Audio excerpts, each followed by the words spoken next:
तो किसान भाइयों, कल हमने बातचीत किया था आपसे कि मई का आखिरी सप्ताह चल रहा है और यदि आप धान की खेती करने जा रहे हैं तो आपको ये काम ज़रूर करना चाहिए। और कल हमने इसमें आपसे बातें किया था कि जैसे कि आप मेड़बंधान कर लीजिए, खेत को साफ़ सुथरा कर लीजिए, खेत की जो चारों तरफ अगर झाड़ियाँ हैं, कोई पावर पावर निकला हुआ है, वहाँ से कोई वायर डली हुई है उसको हटा लीजिए। यदि आपके खेत में कुछ कांटे पड़े हुए हैं उसको निकाल दीजिए, पूरे खेत को देख लीजिए जाके। ये सब कल बातचीत हम लोगों ने किया था। आज हम उससे आगे की बात करने जा रहे हैं। और अब बात यह है कि जब आपने खेत की तैयारी कर ली है तो अब आपको करना है, एक तो ये ध्यान में रखना है कि यदि आपको सीधी बुवाई करना है तो आपके लिए थोड़ा सा वक्त है अभी।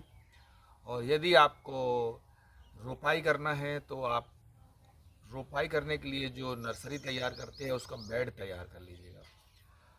और बेड बनाने के लिए बहुत ज़रूरी बात यह है कि जहाँ पे आपको बेड बनाना है उस जगह को आप पहले तो समतल कर लीजिएगा। समतल करने के बाद उसकी आप जुताई कर लीजिएगा। और अच्छी भुरभुरी जुताई करने के बाद उसमें गोबर की खाद मिला लीजिएगा। और जो बेड बनता है, बेड आप प्रति एकड़ के हिसाब से देख लीजिएगा कि आप कितने एकड़ में धान की खेती करने जा रहे हैं। उसके हिसाब से आप बेड अपना तैयार कीजिएगा। 1 एकड़ के मान से आप बेड को तैयार करिएगा। इसके लिए ये होता है कि 1 एकड़ में रोपाई के लिए जो नर्सरी तैयार करते हैं वो लगभग 120 स्क्वायर जो मीटर एरिया में उसकी नर्सरी तैयार करते हैं। इसका मतलब ये हुआ कि आप लगभग 10 मीटर लंबाई और लगभग 12 से 15 मीटर की चौड़ाई की एक पट्टी बना लीजिएगा। और एक उस पर बढ़िया आप भुरभुरी करके और उसमें आप प्रति बेड में 8 से 10 किलो गोबर की खाद मिला लीजिएगा। और उसमें आप 1 किलो यूरिया, 1 किलो डीएपी डाल करके और अच्छी भुरभुरी कर लीजिएगा। और बड़े उसमें डिगली ना हो उनको खोल लीजिएगा और एक बढ़िया बेड बना करके उसको अच्छी तैयारी कर लीजिएगा। तो ये तो हुई आपको बेड जिसमें आपको बीज डालने हैं, नर्सरी तैयार करना है। और ये भी देख लीजिएगा कि मौसम के अनुकूल हो, कि उसमें पानी का भराव ना हो, कि बारिश गिरे अगर तो उसमें पानी नहीं भरना चाहिए। ऐसी जगह का आप चयन करें, उसमें ही आप नर्सरी डालें। तो नर्सरी के लिए ध्यान रखिएगा, जो हमने आपको एरिया बताया कि 10 मीटर लंबाई और 12 मीटर की चौड़ाई एरिया में जो आप नर्सरी तैयार करेंगे वो 1 एकड़ के लिए बढ़िया बीज हो जाएगा और स्वस्थ बीज होगा। क्योंकि यदि ज़्यादा आप घनी बीज डालेंगे तो उससे पौधा कमज़ोर होता है। और जो हमने खाद की मात्रा बताई इसमें आपको कि 10 से 12 किलोग्राम आप गोबर की अच्छी खाद, सड़ी हुई पुरानी खाद डाल दीजिएगा। और एक एकड़ के हिसाब से 1 किलो यूरिया और 1 किलो डीएपी दोनों को आप उस बेड में मिला दीजिएगा। इससे आपको बढ़िया बेड तैयार हो गया और इसमें आपका अच्छा पौधा तैयार होगा।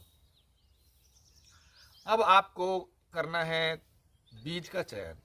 अब यदि आप बीज के चयन में देखिए कि आप यदि देसी बीज लगाना चाह रहे हैं, देसी से मतलब है कि जो प्रमाणित बीज लगाना चाह रहे हैं।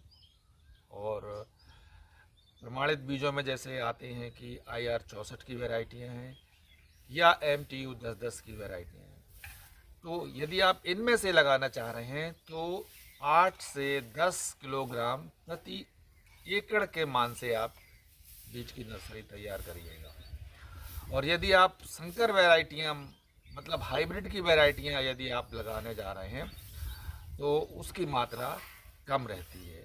आप मान के चलिए उसमें आप 4 किलोग्राम के आसपास, 4 से 5 किलोग्राम प्रति एकड़ के हिसाब से आपको नर्सरी तैयार कर लेनी है। और जब आप बीज तैयार कर लेते हैं तो सबसे पहले बीज को आपको उपचारित करना है।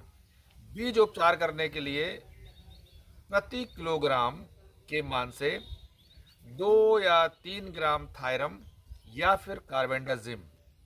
तो 1 किलो बीज में 2 से 3 ग्राम कार्बेंडाजिम या 2 से 3 ग्राम थायरम जो बीज उपचार की दवाई है उसको मिला लीजिएगा। अच्छे से उसको बीज को उपचार कर लीजिएगा। और बीज उपचार करने के समय ही आपको ये बात रखना है कि बीज को पहले आपको पानी में डालना है।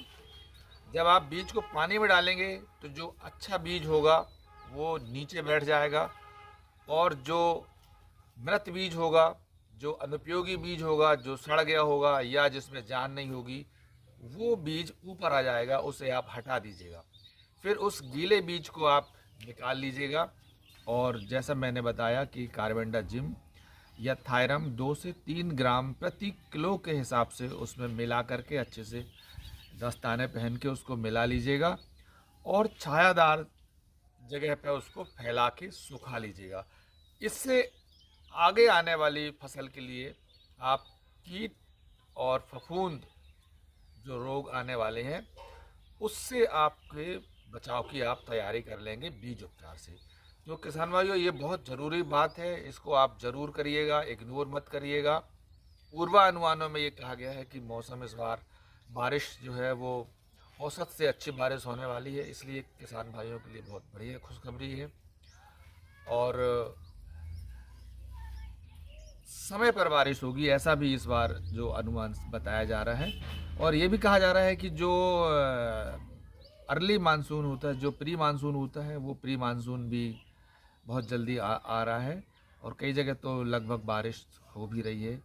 तो इस हिसाब से आप अपने खेत की तैयारी कर लीजिएगा, बीज की तैयारी कर लीजिएगा, नर्सरी की तैयारी कर लीजिएगा, खेत की मरम्मत कर लीजिएगा किसान भाइयों, तो बहुत अच्छा रहेगा।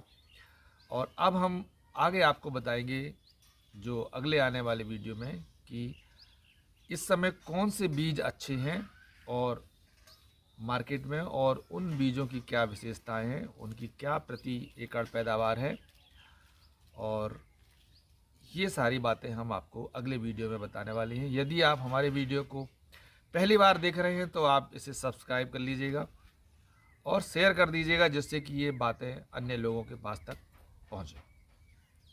किसान भाइयों, आखिरी में हम आपसे ये बात कहना चाह रहे हैं कि कृषि विस्तार अधिकारी जो आपके क्षेत्र के होंगे, सहायक कृषि विस्तार अधिकारी आपके क्षेत्र के होंगे, कृषि विशेषज्ञ होंगे, वहाँ पे आप उनसे ज़रूर सलाह लीजिएगा, क्योंकि ये गवर्नमेंट का उपक्रम है और गवर्नमेंट ने उनको नियुक्ति ही इसीलिए किया है कि वो आपकी मदद कर सकें। और वो इन मामलों में चाहे बीज हो, बीज की वैरायटियाँ हो, चाहे वो खाद की मात्रा हो, चाहे वो खेत को तैयार करने की विधियाँ हों, वो लोग अपडेटेड होते हैं, उनको बहुत अच्छी जानकारियाँ होती हैं, वो लोग विश्वविद्यालयों से जुड़े होते हैं। हालांकि ये धीरे धीरे इनको कमज़ोर किया जा रहा है और इसीलिए हम ये बात आपसे कहना चाह रहे हैं कि आप उनसे ये सेवाएं ज़रूर लीजिएगा, क्योंकि उनको जो कुछ भी सुविधाएं मिल रही हैं वो सब हमारे आपके जनता के पैसों से उनको ये सब सुविधाएं मिल रही हैं। तो हमारा दायित्व है कि हम उनसे मदद लें। और हम जो कृषि विस्तार अधिकारी हैं या जो कृषि विभाग हैं, जो ब्लॉक स्तर पर उनके दफ्तर होते हैं, कृषि विज्ञान केंद्र हैं जो जिला स्तर पर होते हैं, वहाँ पे ज़रूर हम लोग जाएं और उनसे सलाह लें। अन्यथा क्या होगा कि अगर हमने उनसे सलाह लेना बंद किया तो गवर्नमेंट ये सोचेगी कि जब हमारे उपक्रम में लोगों को विश्वास ही नहीं है तो फिर धीरे धीरे करके उस उपक्रम को सरकारें बंद कर देती हैं। तो हमको बहुत ज़रूरी है ये बात समझना कि वो हमारी मदद के लिए हैं और हम उनसे ज़रूर जाके मदद लें।